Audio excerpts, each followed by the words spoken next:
जब भी दो देशों के बीच जमीनी विवाद होता है और उस पर दोनों ही देश अपना अधिकार बताते हों, तो वहां पर कोई भी अंतर्राष्ट्रीय कम्युनिटी कभी भी उस रीजन में इन्वेस्टमेंट या फिर इकोनॉमिक और कल्चरल एक्टिविटीज नहीं करती है।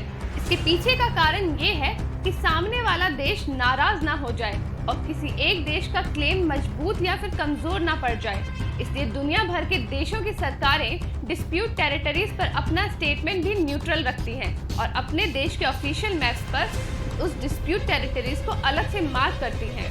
अगर चाइना की बात करें तो चाइना नॉर्थ ईस्ट के रीजन पर हमेशा से ही अपना अधिकार बताते आया है।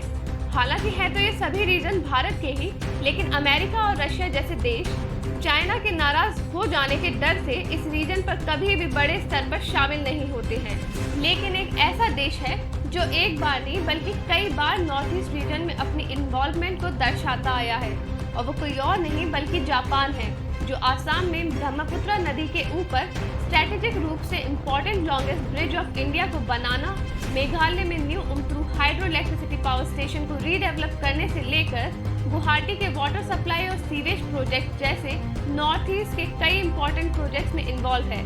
और ये सब काम जापान चाइना की धमकी के बावजूद भी करता आया है। आज के समय में पूरा भारत देश कोरोना की महामारी से जूझ रहा है, इसलिए जापान जो भारत के लिए मदद भेज रहा है उसमें उसने भारत के नॉर्थ ईस्ट इलाके को अलग से प्रेफरेंस दी है और वहां के लिए कल कुछ मेजर अनाउंसमेंट भी जारी की है। नमस्कार, मैं प्रिया यादव, पूरी खबर 24/7 से। दरअसल कई बड़े मीडिया हाउसेस से ये खबर निकल कर आ रही है कि Japan United Nation Development Programme India की मदद से पूरे के पूरे नॉर्थ ईस्ट रीजन में 8 ऑक्सीजन जनरेशन प्लांट इंस्टॉल करने जा रहा है। ये ऑक्सीजन जनरेशन प्लांट कहां पर इंस्टॉल होंगे और वो सब आइडेंटिफाई कर लिया गया है।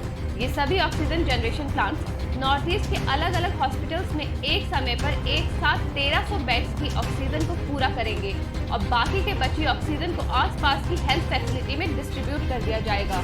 जापान के एम्बेसडर सतोशी सुजुकी ने अपनी एक स्टेटमेंट में कहा है कि मुझे दिल से खुशी है कि जापान यूएनडीपी के साथ मिलकर भारत के नॉर्थ ईस्ट रीजन के लोगों के लिए ऑक्सीजन जनरेशन प्लांट स्थापित करने जा रहा है।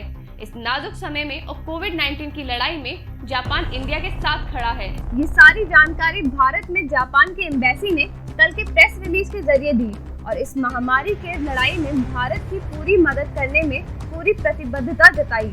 आपको क्या लगता है, जापान के इस कदम से चाइना को तकलीफ होगी, हाँ या ना? कमेंट करके अपनी राय जरूर बताएं।